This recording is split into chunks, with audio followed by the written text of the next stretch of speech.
Hello, guys, and welcome to FIAT LUX. Today on the show we have Max Hampshire, who is the developer relations at NYM.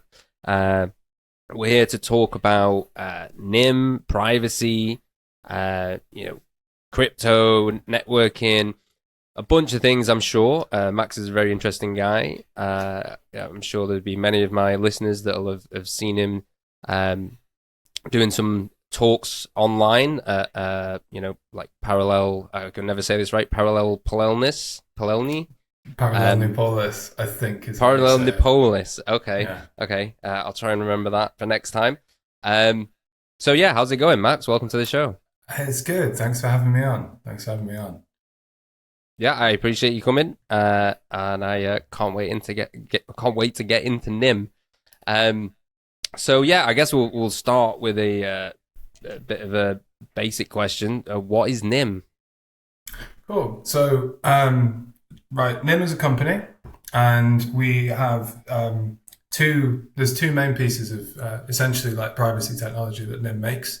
One, which we launched last year, and is the main focus of what we talk about at the moment, is a thing called a mixnet. And then the other thing, which is in development at the moment, is an implementation of a selective disclosure credential scheme, which is called Coconut, right? And the implementation that we're working on, we're just going to call ZK-NIM.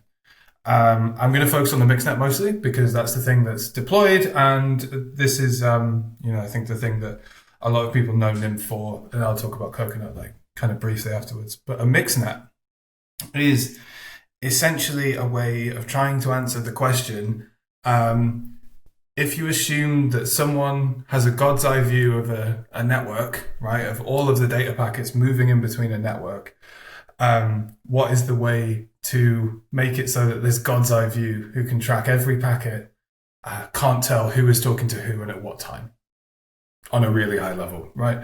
So it's essentially just a way of making communications between different nodes in a network unlinkable, breaking the linkability between them, right? And this it does this by not just looking at encrypting the actual data as well. I think everyone has some idea of what even end-to-end encrypted communication is, but it also encrypts the metadata, like it hides, it obfuscates, it makes private the metadata as well about those communications. Metadata is data about data, so it would be in a more formal computer context, it would be something like the time that a message or like a packet was sent from, let's say, me to you. Let's use that as the concurrent, like the example throughout. The time that those packets went from me to you, say the location as well, so the IP address that the packet left from and went to, and then those are the two obvious ones. But there's other stuff as well. Maybe like the type of connection you have, the type of machine you're sending, even from just looking at the patterns of encrypted packets moving between, say, a server and a client or something. You can, using machine learning, you can basically start deducing, so it's called fingerprinting. You can basically start making assumptions about what kind of traffic is moving there. Is it an email? Are they streaming a video? Is it a video call? Something like this, right? All of these things, when you dragnet all of them, and I'll kind of get into the motivations for NIM in a moment, but this is part of it. It's like when you have the ability to essentially dragnet all of the traffic going through the internet, and also then put all of this information and crunch it with machine learning, you can start finding patterns. And those patterns can be used to de-anonymize people, right? Like the tiniest of patterns can be used to start de-anonymizing like nodes in this network, people in this network. And then there's also more social stuff as well. There's more social implications that you can kind of draw from metadata. So, say if this is an example that Claudia Diaz, our chief scientist, used in a video, and I love it because it's also a bit cheeky. So say if you have two people and they only text each other around 2 a.m., right? That's it. In their kind of time zone, you can maybe infer something about the relationship between those two people, right? Say if you just text someone around the time you'd maybe do a booty call or something, maybe you can start deducing that kind of a relationship. And obviously that's quite a flippant example, but the same logic then applies in situations that actually, could be really dangerous if that person wasn't there that an story activist or a about? journalist or something, Sorry, wasn't there that I remember some kind of story about like was it a heart rate monitor? I know you were using the example of messaging here, trying to stay on that, but I mean, you could couple, I guess, the messaging and the heart rate thing, and elevated heart rate, booty call, late at night, that kind of stuff. And I guess that's also like plays into the kind of the metadata idea that you were talking about. That it's not just necessarily timestamps, it's not just like device IDs. There's a bunch of data that I imagine many people are unaware of. Like who knows what kind of things that your devices and these applications on your devices are recording about you. Exactly. And I think there's to be specific with the actual, if you were looking at the device data itself, then that's just the data that can be used to de-anonymize. But so really it's not necessarily about the contents of packets, even though those are obviously really important. If someone could read a message, then it doesn't matter that you don't have to go through the step of like trying to find essentially kind of errant patterns or like blips in the kind of patterns that you set up, because you already know what they're talking about. But it's this kind of thing of, even for instance, privacy-hardened browsers, right, don't have a dark theme by default. And that is because actually using a particular theme, that is actually something that's really, really identifiable over time, right? Like that is essentially an erroneous pattern that sticks out if you are then doing all of this kind of fingerprinting and like crunching all of this data. That makes your browser stick out. And that, again, then is starting to make, from that you can infer links between different instances of you, say, hitting a singular website, and then maybe from that you can infer, okay, well, maybe they live in a particular time zone. Say you're, checking your emails at very regular time intervals, right? Then you can probably infer, okay, maybe they're doing it at the beginning and the middle of the day. Maybe we can now infer what time zone they're in. Say if we don't already know the IP, if they know the IP, they already know what time zone you're in. And it's, again, all of these things sound quite incongruous, Everyone's like, okay, well, why does it matter? But that's because surveillance now is, everyone thinks of surveillance, I think, as like kind of the scene in the X-Files where there's like a huge underground hall and it's like hundreds of people, thousands of people all sat behind computers watching an individual person, or they think of like phone tapping or something. Whereas actually now you barely need people, because it's just machine learning enabled surveillance is essentially like find patterns in this data and then find blips in those patterns. And then, so it's kind of, as soon as you fall out of the regular pattern, then suddenly you're kind of a statistical node of interest. There's no, the kind of, the relationship between cause and effect is kind of shifted. Beforehand, it was like, you're doing suspicious stuff, then maybe they tap your phone or something like this, or you're, a civil rights leader that they don't like, they'll tap your phone, they'll try and find out about you. Now it's kind of like, you fall out of that statistical pattern of being normal, and then suddenly, through no fault of your own, you might also be doing something completely innocent, because the models that they're using are predicated on usually particular ideologies and political views. Then suddenly you're like a node of interest to a machine learning model, and then you kind of get kicked up to a person, if you even think of it like that. So it's the kind of the environment of surveillance has shifted basically from the personal to the to data-driven analysis and pattern matching, basically. Yeah. So that's what the mixnet is kind of trying to prevent. Yeah. I think those are some really good points. And especially like that you brought up, I guess, like the current situation and the perspective of most people on surveillance and privacy and how things are monitored. And this is maybe not like directly what you were saying, but I think it's like a supplement to it. this kind of idea of like privacy should be the default, and we're having to invent these things that we kind of shouldn't have to invent. And the analogy I like to draw is it's almost very similar to like exercise, right? We have this like concept of exercise and going to the gym, but that's because we've become lazy as a society. What used to happen is we would like lift buckets of water and like go hunting and Yeah. walk everywhere. And so there was no such thing as like, oh, I need to have a section of the day where I put in work and exercise and move my body. And so in the same way, it's almost analogous. It's like we've only had to invent privacy thing. Everything used to be private. Like, of course, there was people could like listen through the wall if there was thin walls and things like that. But for the most part, cash transactions, verbal communications, face to face, for the most part, and also now it's harder to know whether you're being surveilled, because again, in the past we had these like big open spaces, or even smaller spaces, but not dominated by technology, right? Like you could be in a house 100 years ago and know that there's not going to be any devices. You can see, you can look around. That we used to have. There's just a more condensed areas with more, with a higher amount of electronic devices from which you can be surveilled from.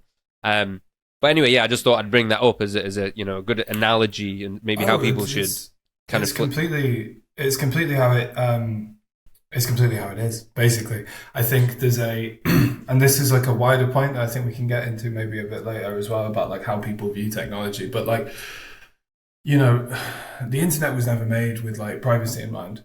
It's always been an arms race of essentially kind of bolting on privacy features in whatever way that you could, both technologically, but then also socially as well. You also had the kind of the defeat of the Clipper chip, right? That was like, that would have just been the kind of the universal privacy backdoor, and that was defeated through like concerted social efforts as well over time. But so you've kind of exactly the whole history of the internet is this arms race of like, oh, okay, wow, we can't, people can now man in the middle. Okay, well, let's put SSL on it. It's like, and this exactly just this arms race basically. But it has been exactly normalized to such an insane extent in a very, very short period of time, which is, I think just something to always be reminded of, and almost some of the sort of like maybe not solutions, but ways to counter these things, such as like Tor or NYM or any just even general VPNs, right? There's kind of this almost a conspiracy to put those things in the public's mind as things that you shouldn't be doing, or that are bad or immoral or unethical. Whereas, if you sort of take the view that we've just been talking about, it's just not the case. And so, I think there has, I don't know the specifics of it, but there's definitely been like a concerted effort to kind of push the narrative that, that old thing of like, if you're not doing anything wrong, why do you want to hide? But I think that view kind of needs to be inverted. It's like, well, most people aren't doing anything wrong, so why do you need to see what they're doing? That's the way. That's the way to look at it. And I think the last point on what you said, you mentioned you said the God's eye. You mentioned like machine learning and obviously AI. I guess do you think that there's a need for this because of the acceleration of AI and machine learning? Do you think that it's more important now than ever? Is that one of the drivers at all behind NIM, that you see this kind of potential future, and then you want to do something about it? Yes, in like kind of in short, because I also think there's it's no longer just nation states as well who can actually operate this kind of like the phrase that I've used a couple of times, and that Jaya Brecker as well, who is, who's our chief strategy officer and like a great writer and speaker, far more eloquent than I am, but that she always uses as well, is like this surveillance dragnet. Those ships that fish by just dropping a weight on the bottom of the ocean and just scraping a net across it and just pulling everything with it. And even when this sounded kind of like paranoid conspiratorial thinking, then actually, maybe like the US could do it, and maybe a couple of other Five Eyes countries together could do it, right? Because they had the computing power.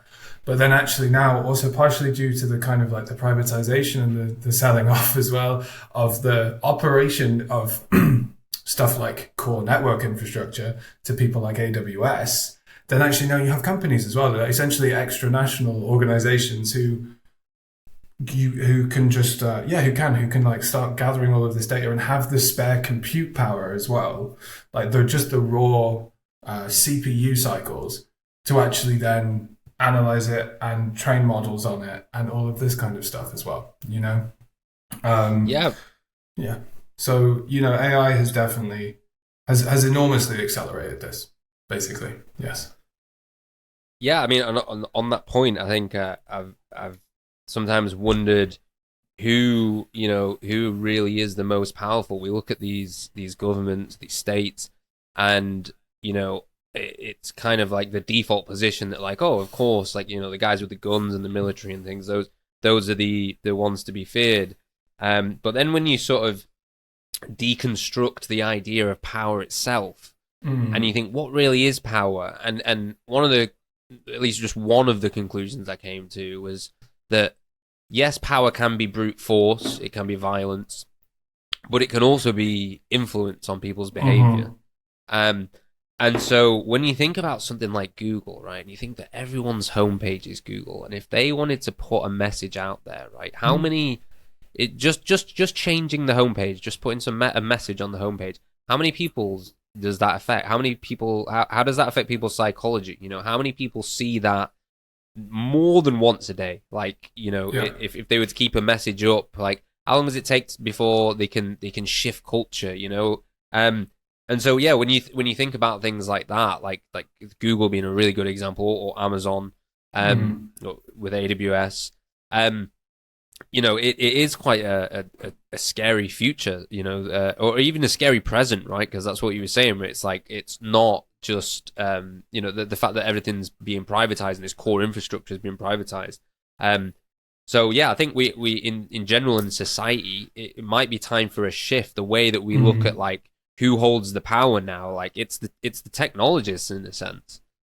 Yeah, absolutely. And I think I also think this, you only have to look at how much governments have bailed out private companies in the past decade, 20 years, whatever, and also how much of money that, especially in the American context, everyone thinks of Silicon Valley as this kind of like, beacon of the free market, right? Which is also just not true.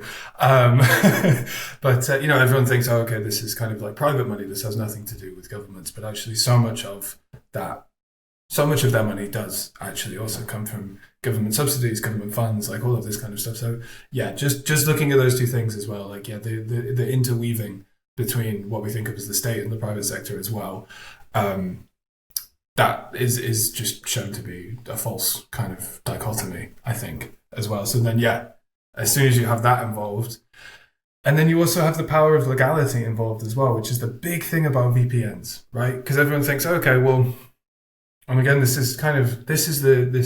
this relationship, or you have the technological solution, then you have the social kind of vector of attack coming in and just completely blindsiding that, right? Which is, yes, a VPN. You're essentially you're kicking trust down the road, because I'm sending a packet to a VPN and then they're sending it to you. So, and if you were Google, then the metadata that you would get, or some of the metadata you would get about my request, such as my IP and the time and stuff, would actually go back to the VPN. But these VPNs are all private companies, They're still susceptible to being subpoenaed. They're susceptible to, and they all have a terms of service. There was an interesting incident with Proton Mail and Proton VPN, actually, which I'll talk about in a sec. But, basically what can happen with it, all that can happen with a VPN is if a government comes and says, you have a legal obligation to give us the logs, right, of all of your users. And obviously, most of the time, you've paid for a VPN with a credit card, or like you paid for it. There are some of them that you can put physical cash in an envelope and send it to them, which is sick, but 99% of people are not going to be doing that, right? So then, yeah, that's the kind of the social vector coming into this as well, which is just, okay, their servers might not, they kind of see the VPN as a smokescreen, but they can just get subpoenaed. Someone could just lean on them and say, give us all of your stuff, otherwise you're in contempt of court. And yeah, they're not going to do that, so the solution kind of fails. Which is where which is, all of this stuff that's why we've built the mixnet, which is a far more complicated way of sending data around, but it is not susceptible to a lot of the attacks that maybe stuff like Tor is susceptible to. It's obviously definitely way better than something like a VPN, which is just, I'm trusting a random private company to not give someone who asks for it my information, which is not really OPSEC at all. You're kind of just lying to yourself a bit. It's great for, I don't know, if you want to watch Netflix you want to stream something that it doesn't stream to your IP, but you can watch it in America or something. But aside from that, it's, there's, it shouldn't be relied on for privacy at all, I don't think. Well, on that note, isn't that, I actually use this example of because I was talking about privacy to Luna DAO, and I brought up the example of Netflix and VPNs, and I was using that as a benefit to show the average person that that you might not realize, but you can actually think about what you just said in the sense that you are discriminated based on your location, right? So in a sense, you're gaining this extra thing from hiding your IP or changing your IP, masking your IP. And while that's a small thing, on the surface, it does kind of point to the fact that there is a level of discrimination based on these things. So what does that say about when you can remove that blockage, or you can hide your IP or change your IP? You can do these things. Yeah. And I wanted to say, just before we get into the specifics of NYM, I think in some ways the whole current VPN wave or trend has as its advantages and disadvantages. In some ways it's at least teaching people that there are options out there, there are reasons to want some privacy. It's getting the conversation started. But on the other side, the solutions that are being offered up, at least in the mainstream, the ones that are popular, are essentially, I would go as far to say, from what I've seen, and based on the stuff you just said about how easy it would be for governments to get access to their data, I would say it's fraudulent marketing. I would say they're selling people products under the guise of you don't want to be tracked by government, download NordVPN. Yeah. And I think that's fraudulent. I think that's wrong. It's crypto washing, right? It's we've kind of there's been a massive upsurge in the amount of people who actually are, especially after people like Snowden, after what other whistleblowers like Chelsea Manning did, more people were starting to use Signal. WhatsApp numbers were going down. WhatsApp then, the classic one, WhatsApp was now we're end-to-end encrypted, so everything's completely fine. And it's this kind of crypto washing. And I'm glad you brought up the NordVPN example, because so many podcasts in the last year I know have had, everyone is sponsored by NordVPN. And it's this kind of crypto washing where I think it's kind of Yeah, exactly. Governments aren't worried about people using VPNs. Well, Uh, this is what I so thought. so they're kind of like, oh well, that's fine. We'll let them do that. You know, WhatsApp's end to end encrypted. That's fine. And actually, it's kind of a smokescreen, you know, as well. Yeah, not to get too conspiratorial. You know, I'm not saying it's all a honeypot, No, but that it doesn't have it's to be a conspiracy. They're not. They're no, just not incentivized, right, to come no, down against these people advertising as like, hide from the government because they know that's not the case. So why are yeah, they? Why are the like exactly. marketing or advertising regulatory bodies gonna come after them, right? Because they own those regulatory bodies. So they're not gonna like be like, oh well, this is fraudulent. Actually, it doesn't hide your data from us.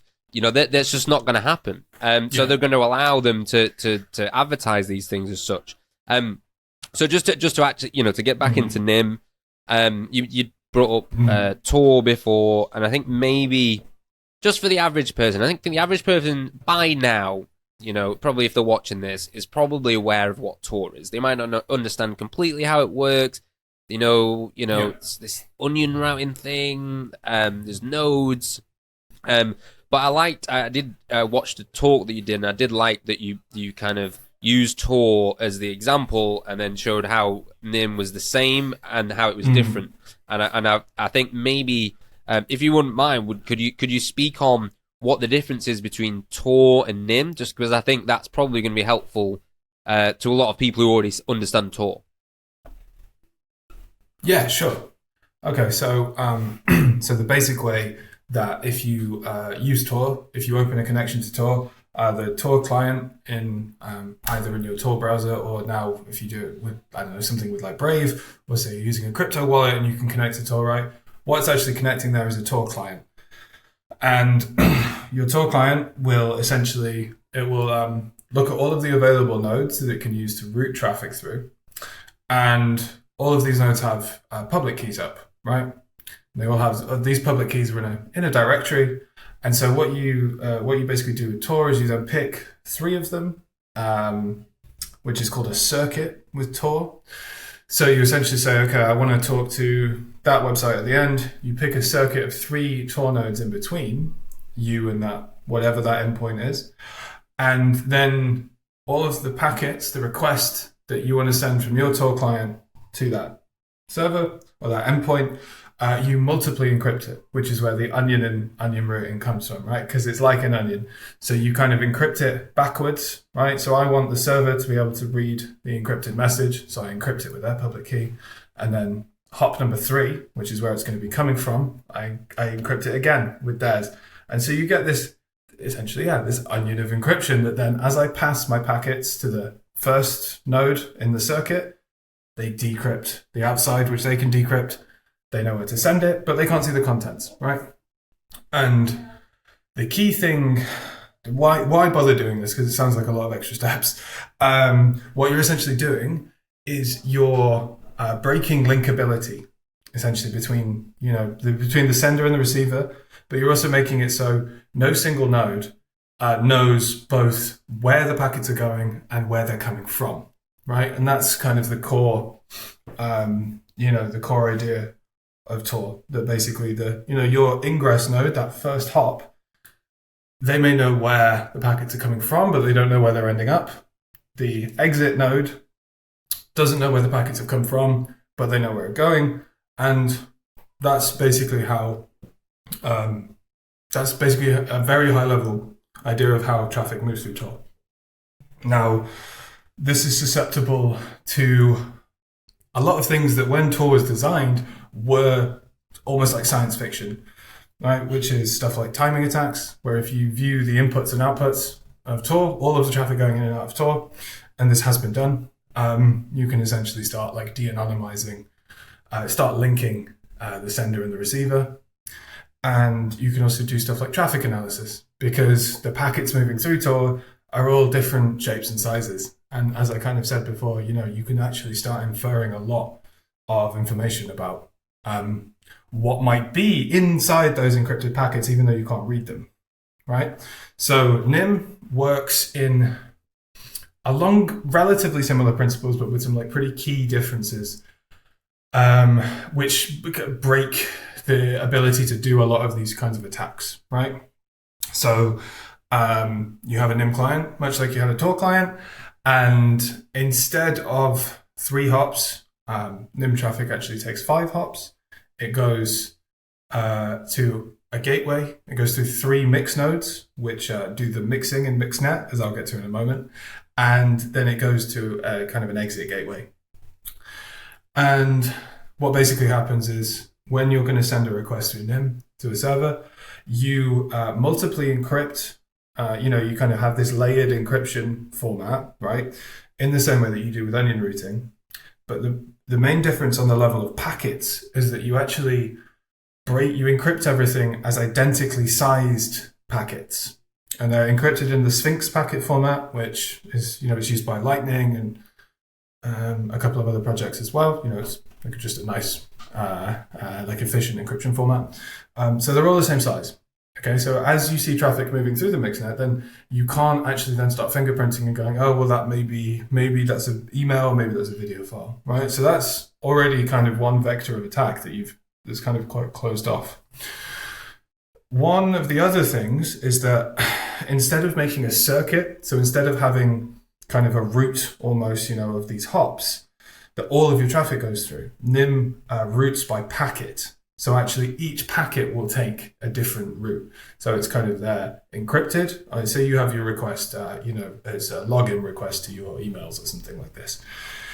So you have your login request. It's chopped up into identically sized Sphinx packets. So they're multiply encrypted. So they're all the same size. They're all encrypted the same way. These packets are then numbered as well. They're numbered like on the first layer, which basically means the receiving party then gets all of these packets and they're all numbered, so it knows how to reorder them and put them back together. They're all sent different paths through the mixnet. And at each hop, right? So I mentioned the 3 mix nodes. So what a mix node basically does is it receives a packet, it decrypts the outside layer of it, and that all it's then left with is it's left with where to send that packet, where next to send it in the kind of multiple hops that it's taking, and the encrypted packet to actually send. But what they do is they actually there's a variable length time delay that's actually applied as well. So basically what that means is you could imagine a mixed node is kind of, if you imagine the packets as cards, it's basically receiving all of these cards and then shuffling the deck before sending them out again. So it's sending them out in a different order than it's receiving them, which also means your ability to then kind of follow packets via timing is broken then, because you have all of these variable length delays. Now, you could get into kind of statistics and entropy with this. One of the things we're working on is actually parameterizing our mixnet, so actually making it possible to have variable length delays. So adding, basically like opening the envelope of randomness on this, which makes it statistically so much more difficult to start kind of trying to apply stuff to this. But I can get into that a little bit later maybe. And the final thing is a way of trying to combat, I think, one of the biggest problems with privacy technologies, which is kind of your anonymity set at any one given point, right? Like the idea is, okay, cool, you have this kind of, you have these packets that all look the same, traveling through a mixnet in a way that makes it very hard to track the path of an individual packet. But if there's only 10 people using it, then it's one of those 10 people, like that. So, one of the things that comes up a lot in our blog posts and stuff, like a tagline that we use a lot, is privacy loves company. And so one of the things that we also have with the mixnet, which is where the Loopix name of the mixnet design kind of comes in, is that all nodes and all clients are sending this fake cover traffic through the mixnet, right? And it's looping it through and back to themselves.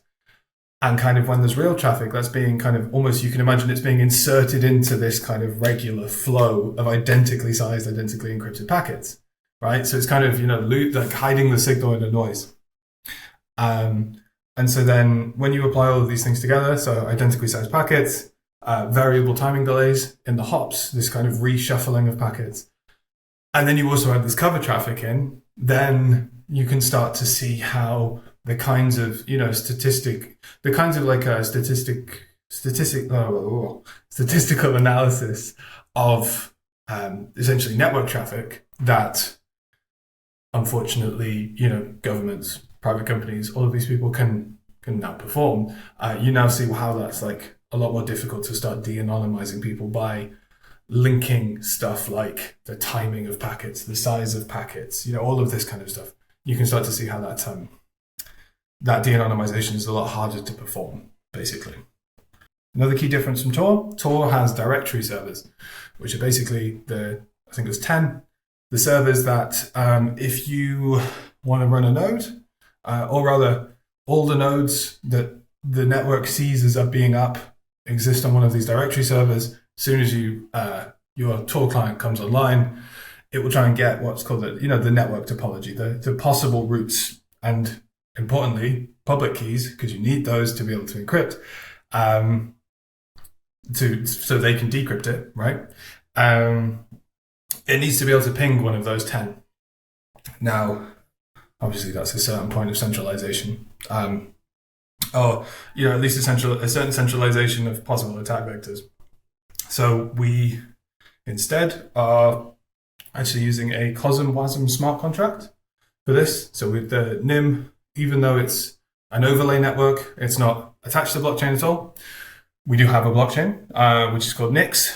And, the topology is essentially kept in a smart contract, which means, there's not necessarily a single point of failure there. If there are validators up, you will always be able to essentially ping the contract and get the topology. And the other key thing that I probably should have mentioned before as well, that differentiates NYM both from stuff like Tor and also other mixnets as well, is that it's incentivized, right? So, this is you're essentially doing like a public service by running a piece of privacy infrastructure, right? And I think even though, Tor and I2P and LokiNet and all of these things have shown that people will do it from altruism for sure, there are certain positives that you can get from the incentivization of people running infrastructure that,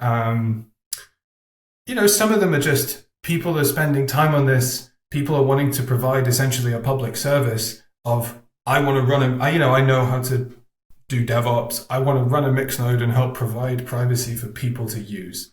Like, that's just, I think, of course you should be funded for that because that's just fucking sick. But there's the other thing that you can actually do as well when you start having direct you start having incentivization based on the quality of service that a node can actually operate. But then also you can, with stuff like tokens, you can also start building up like reputation schemes as well in the network, right?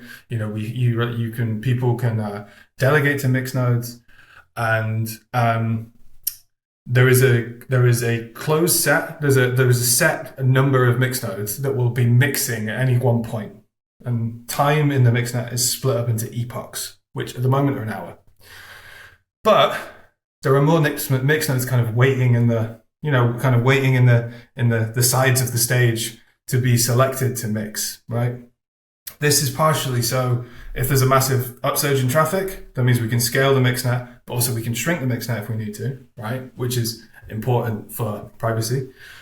But what it also means is that, like, applying a kind of a certain market dynamic is like a really loaded term, but it kind of within the kind of crypto economic incentives that I think that we've seen emerge in crypto over the last couple of years is how you should think of it.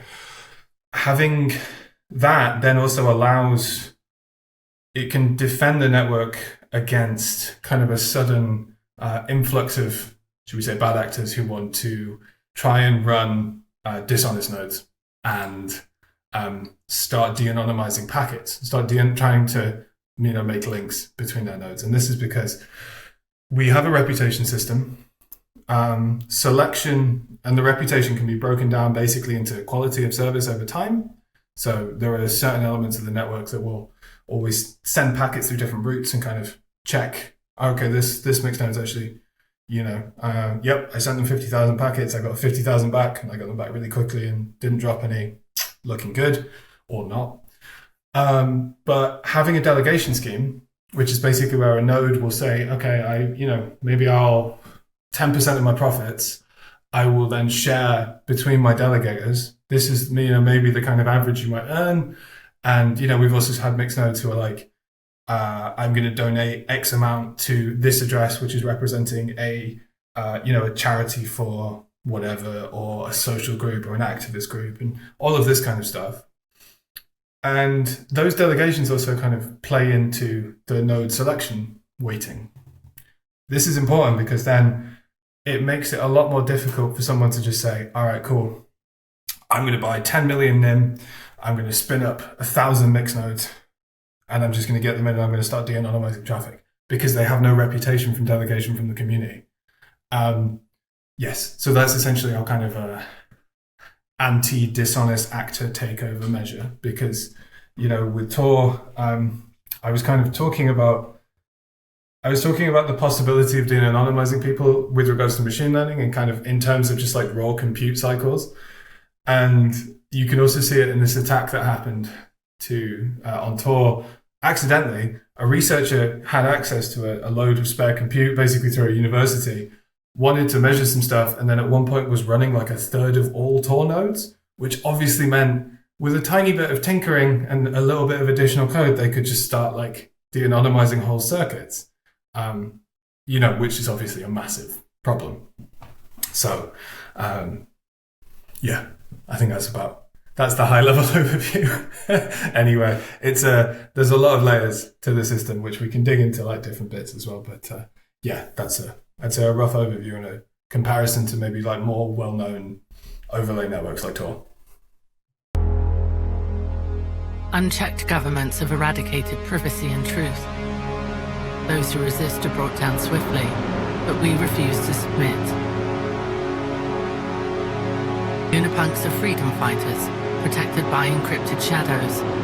The future we're building is sovereign and uncensorable. The moonlit night is coming.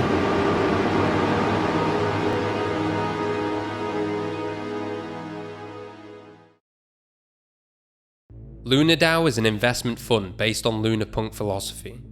Sovereign individuals assemble squad wealth to leverage collective strength, become investors, and allocate funds into privacy projects and anonymity tooling, building a portfolio of supported privacy assets. By this, LunarDAO supports the developing teams, expands freedom and crypto sovereignty, and captures value in the upcoming privacy cycle. Any member can exit the squad at any time. Members are anonymous, hence can build Lunapunk vision without fear of frozen funds, legal implications, or any kind of repression. LunarDAO aims to move to a full Anon setup and expand the Lunapunk forest of encryption, a sanctuary where society can redefine itself, self-administrate and regain its economic, political, and moral agency.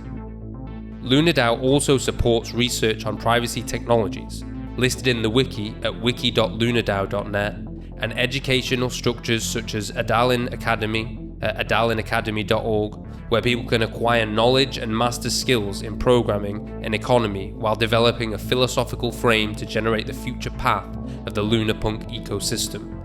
The launch is coming soon. Stay tuned and follow Lunapunk Squad on Twitter.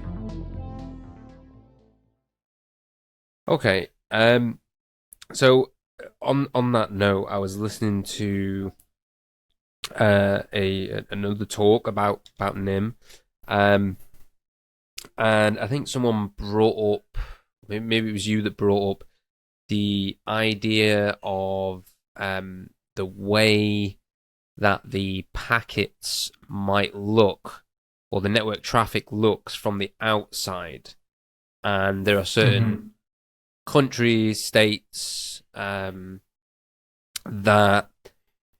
essentially attempt to censor traffic based on the traffic looking odd, essentially, which sort of goes to an earlier point that you made about the kind of the dragnet thing, and you can kind of get into this like this dystopian future, get this vision of the dystopian future where only sort of like sanctioned looking traffic is like, it's like it doesn't discriminate based on like, oh, it's coming from an XYZ application. You could see like a really scary future where it's like, just to be, to use an extreme example, it's like, only government, only traffic from government APIs, or, or government apps, or like whatever it is. XYZ service is the only one allowed. So I guess I'm wondering what is the solution to that? Is there any discussions at NYM and in the NYM community about how you tackle this? Is it as big a problem as it might seem? What's your response to that? What would you say about kind of these strange looking packets? Yeah, so to kind of reiterate the point that I think it was me in an earlier talk that I made as well. So like at the moment, one of the things that NYM is not in its current instance is completely censorship resistant, right? Which is different from the ability to surveil something, because, like we've said, surveillance relies on being able to create links between either data or metadata, right, in this network traffic. Now, one problem, basically, at the moment, or like that we have seen, is that, like you said, all like NYM traffic actually looks really weird, because there are very few applications that start up and immediately start sending like a string of identically sized packets anywhere. That's just because why would you, right? If you're not trying to obfuscate which packet is a real packet in a string of kind of, in a stream of data, then there's been no reason for you to do that. So NYM traffic does look weird. And then there was a point, and then, so, it was, you obviously have countries like China, and some other places that, especially if, places like Iran, where the internet is subject to being cracked down on or even turned off. These packets trigger something that then will say, whoa, and then shut those connections down and kill those connections. Now, luckily, at the moment, that is only certain countries, and there are ways around this. And these are ways that are, these are ways that are kind of used already. Like a lot of people in China use stuff like shadow socks to get that first. They use a VPN to get that first hop kind of outside of the Great Wall of China, so it doesn't kind of, so they can essentially like get out of that firewall. And so, yes, we, obviously there are other people, groups like Mask Network, right, who are kind of also from, like from those places or grew up in those places, right, and have like a lot more direct experience with like actually interacting with them that, we can be talking to. But there are also solutions like, adding a first hop that's a VPN to get you into a jurisdiction that doesn't immediately crack down on weird looking traffic, right?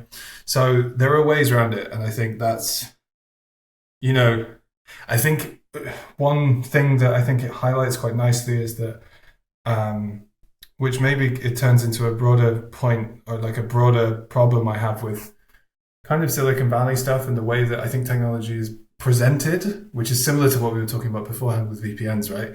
There is no single silver bullet to getting around any of this stuff. Like there was always this arms race. There was always a dance between people like structures that are looking to stop this happening and people who want to be able to freely use the internet. Or use NYM and use Tor and stuff like that. And I think that's also like a really important point of what projects especially projects who are focusing on privacy, projects who are focusing on censorship resistance, projects who are essentially to kind of use the you've had both Rachel Rose O'Leary and Paul Ennis on in the past, and they were talking about agorism a lot. And these ideas of, or you could even go back to the kind of like free as in freedom, kind of old free software stuff. This, yeah, this is always a dance. And technology should always be seen as a tool to enable this dance to continue to happen. This isn't a silver bullet.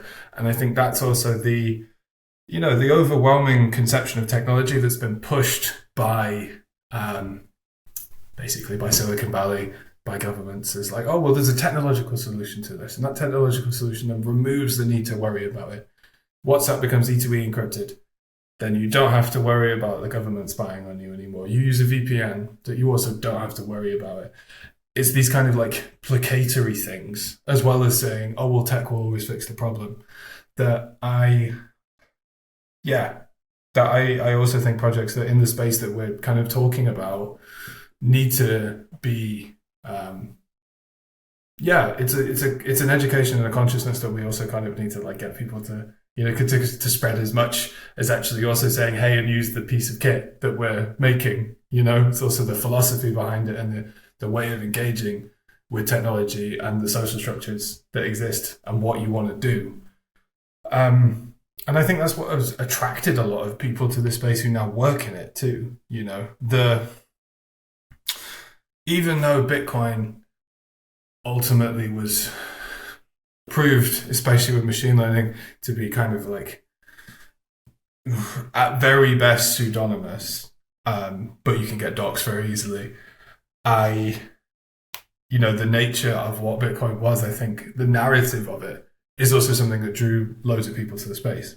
But we need to make sure that like the narrative, what the narrative is aiming at, keeps evolving, which, is happening. You mentioned Luna DAO as well, and the whole Luna Punk kind of movement, for lack of a better word, are also really focusing on the holistic educational side, I think, of how you use privacy tech and like what it can't do too, which is the really important thing to know. If you actually want to stay private, you want to stay anonymous, it's like knowing what you can't use something for is almost sometimes it might actually be more important depending on your threat model, depending on the situation you're operating in, could actually be more important than knowing how to use it and what it will do for you, and there will always be real world problems that a piece of technology can't solve on its own. But knowledge sharing through open source, I think, is it allows you to put solutions together, in inventive and weird ways. Like, sorry, that was a bit of a spiel, but kind of it landed somewhere very different from where I thought it was going to. But hopefully, it was. I think there's still stuff we can pick from that. No, absolutely. The first thing I want to say is appreciate your honesty, and I think the viewers will as well. Like you said, and it'd be somewhat hypocritical to go from the conversation about how VPNs are making these bold claims, and then not to say, yeah, look, there is no silver bullet, right? But it's definitely a really, really good solution to the problems that we face.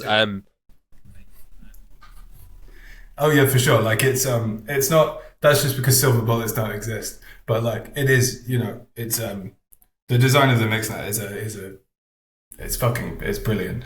And it's like, just adding an extra hop on, or I'm sure there are also very smart people out there who also could think of ways that you could add censorship resistance. Well, I think the way that it sends traffic, The interesting thing that you guys are doing, and you talked about like machine learning. I think it is that you are essentially looking into the future, or again, maybe we could say it's the present now. Because I've not heard of anyone else talking about the timing or the size of the packets or anything like that. And obviously that's relevant to this machine learning idea that there's this dragnet and it's easy to find patterns and de-anonymize people. And as far as I'm aware, I mean, maybe there are people talking about it, but I really appreciate that, the kind of forward thinking that it seems like you guys are doing over there. And I also want to say on the note you made about that sort of this philosophy, I think that to draw another analogy, like I did with exercise before, I think in some ways, in the same way, I mean, you're a fellow Brit, and I think so. You obviously know. I'm sure you know the brand like Weight Watchers. There's this Weight Watchers brand, Yeah. and I always said that I'm not against Weight Watchers. Again, it's a similar sort of thing to VPNs. It's like it's good that you're getting the healthy stuff and watch what you eat in the public consciousness, but losing weight is about developing a habit. And if you've got this point system, which is I think what Weight Watchers do, where it's like they talk about cheat meals and all this kind of stuff, it's the wrong mindset. And so I think that kind of relates, it's sort of analogous in this way. That you really want to, it's I don't want to call it a lifestyle, I don't want to say a lifestyle, but a philosophy is a set of principles, it's a discipline, it's a practice, and that's what really we would like. I think in an ideal world, that's kind of the direction we want to be heading. But to counter that at the same time, we obviously also want something else I've heard you talk about is we want people to be using things like NYM without knowing that they're using them. We want it to be easy for people to be private or anonymous and not be tracked and surveilled. And I quite I like that idea because I did heard you say something about how NYM can be used in the background so users are unaware, or, and this is the part I really like, is it could be exposed to users, giving them more control and insight. And I like that idea because there's kind of like this battle between, I don't know, maybe you call it like selling out and making like sort of, what was it, like playing to the lowest, catering to the lowest common denominator sort of stuff and making shitty apps, or being like a hardcore, power user sort of thing. So I like that. I liked it when you kind of brought this up that, if you want a bit more of control, that kind of thing can be available to you because, thinking about it, there's a lot of application sort of software that is really good, but it kind of for the more like techie amongst us, you kind of get put off when it's made too simple, right? Like there's a large group of people that want it to be simple and like, oh, I can't use computers, they're confusing, da da da. But then there's a bunch of people that almost find it insulting that they don't have control over their applications. It's almost like you almost feel like they're baby feeding you. Like, well, I want more options and settings. I want to be able to configure it to my own liking, to my needs. And especially, when you're paying for things as well. It heightens that kind of feeling of that you being baby stepped a bit because it's like, well, it's kind of like if I bought the software now, I paid for it, I should be able to do things with it. Exactly. But I think, and maybe this is outside of the scope of the conversation, I don't know. But one thing I did hear you talk about is, and I think you've mentioned it a little bit already, is like changing parameters. So we talked about, the Netflix people, the people who want to watch Netflix and use VPN, stuff like that. And I've heard you talk about, NYM for, watching a YouTube video, let's say. And you mentioned that you can sort of change parameters, which I thought was a really interesting way to answer the question. And also probably a better way to look at it, that we should be doing like scaling our privacy up or down or trade-offs or however you want to term it. But it shouldn't be looked at as like, oh, it's one way or the other. You either like use, a service like Tor or a mixnet like a NYM for certain things, and you don't use it for other things because it's slow or whatever. There are ways, as you say, there are ways we can like adapt and we can get around these things, we can change things. So I thought that was quite an interesting thing to bring up, just because, that is, again, for the average user, that is one of the complaints. Like, people want to use Tor for like all the stuff they do, but it's not giving them HD video, or it's not, doing X-Way, not doing a great video call or whatever it is. I wanna go back to one of the things that you were saying before, which was basically about exactly this difference. the key thing, I think, or the key shift in the way that I think we have to think about privacy, in this kind of age of, machine learning assisted surveillance, or machine learning enabled surveillance, really. It's not assisted, it's enabled by it, right? Is that I'm one of those people who I have a riced like Manjaro Linux setup, and I like doing that. That's one of the things that I like doing. I like having a lot of control over my operating system and the way that all of my stuff runs, right? But there are very few people in the world who will learn how to use like Unix or I'm completely blanking on the other one, the one that you like set up a different VM for each activity, cubes. Right, like all of these kind of like operating systems, and I think one of the problems with this as well, which is actually a piece of research that Anya, who is our head of research, and Harry did as well. I think it was in 2019, where they did a survey of basically people using Zcash, right? Because with Zcash you have shielded and you have like unshielded. I can't remember the exact term now, but you basically have shielded and unshielded transactions, right? And they basically said to people, okay, cool, try and make, so they kind of gave people a list of things to do with Zcash. And because the actual tech itself was quite complicated and it was, whatever, maybe people were confused, or maybe the concepts were quite difficult as well, then actually what happened is people didn't do it right. And then their transactions weren't as anonymous as they thought they were, So, and because, everything is relying on this concept of an anonymity set, like the possible permutations of who could be talking to who. And, you see this with stuff like ring signatures, but this is working on like a larger scale because you're trying to statistically track single packets through like essentially flat, uniform flow of them.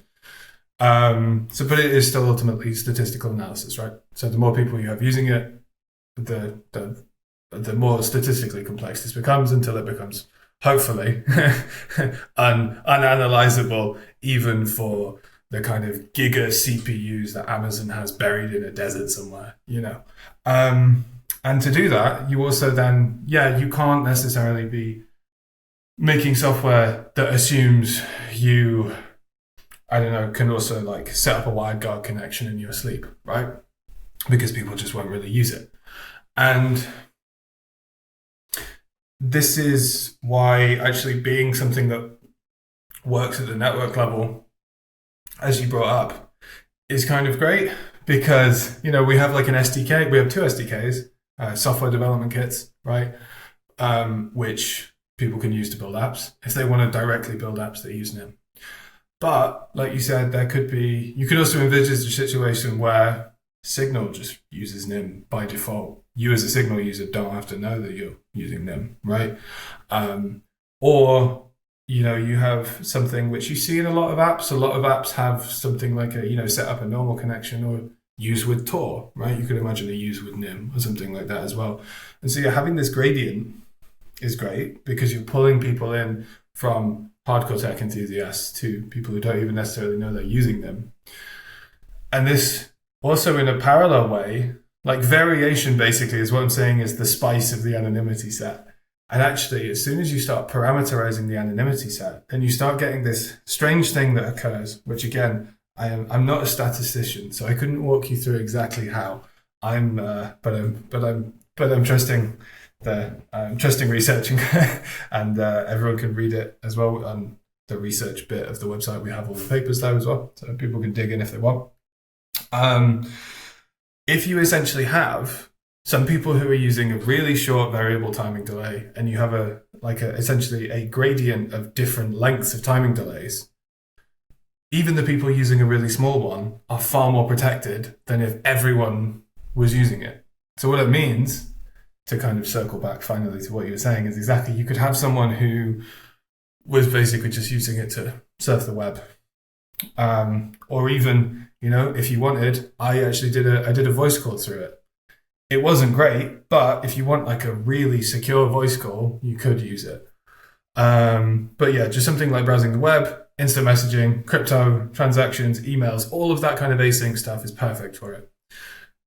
And you could use it and not really notice the difference in time. But then you could also use it for, if I'm leaking something, I don't really care if it takes 40 minutes to get to your server. I just want to know no one knows that I sent it. And so that also works for that situation as well. And obviously those are the two extremes. You could imagine like a far more kind of gradiated, stepped distinction happening there. But that variation itself actually protects everyone more, which is the kind of amazing thing about this, right? And I think the final point I want to make on this is that, which again goes back to narrative, it goes back to narrative construction, it goes back to education about this. And to remain private now, A, you can't expect everyone to be Mr. Robot, but B, being Mr. Robot doesn't actually necessarily work anymore.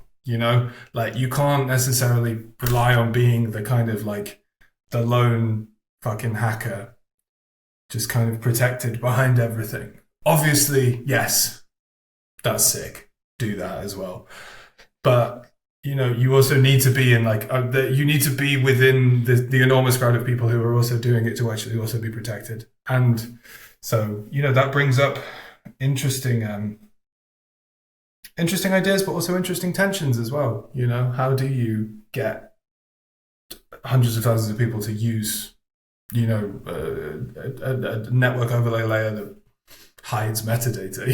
It's actually like really interesting questions with regards to how you actually do approach education and app design and all of this kind of stuff as well. It's a shift from the use Kali Linux and, use a VPN that you set up that's on the top of a mountain to actually like basically relying on group dynamics to provide statistical noise. It's a really interesting shift, I think. And this is obviously a point that I'm, eager to kind of present and push as well to as many people as possible. Yeah.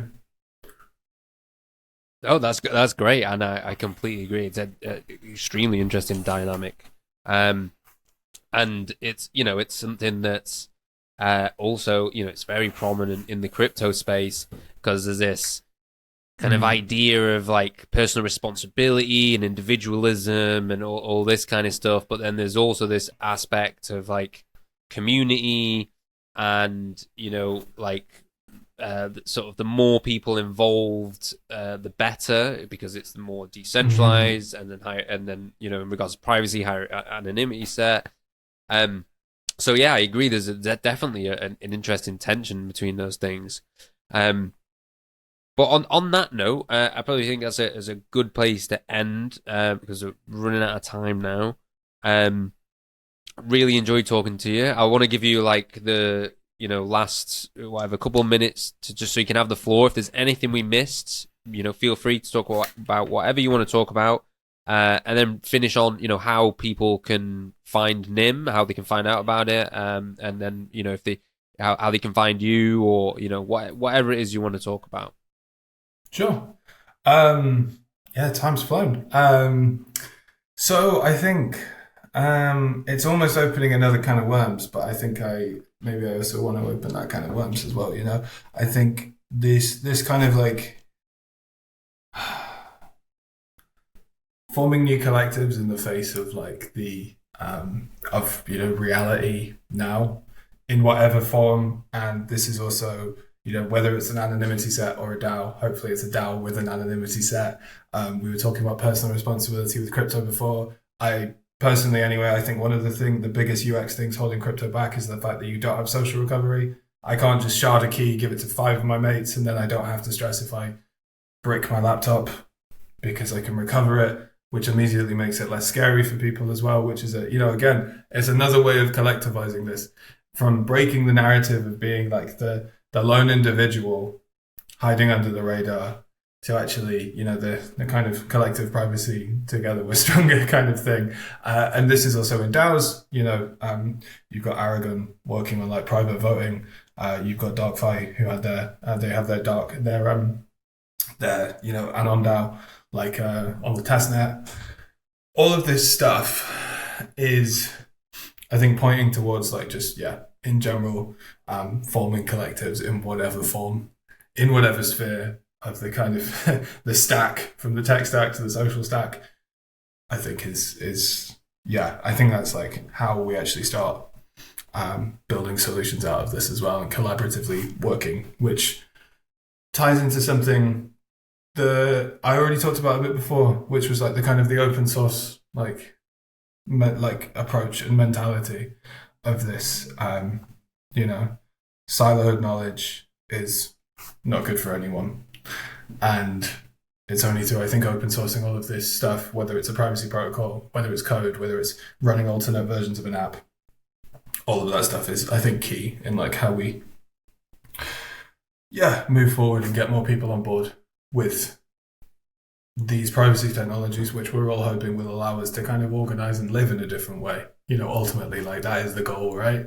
And especially I think when you like focus on the technical details too much, sometimes you can lose like sight of that, maybe, or I don't know. But it's just, that's the thing. I think that's the motivator, and I think that's the main motivator that I'd like to kind of end this on, to kind of contextualize everything that I just talked about as well.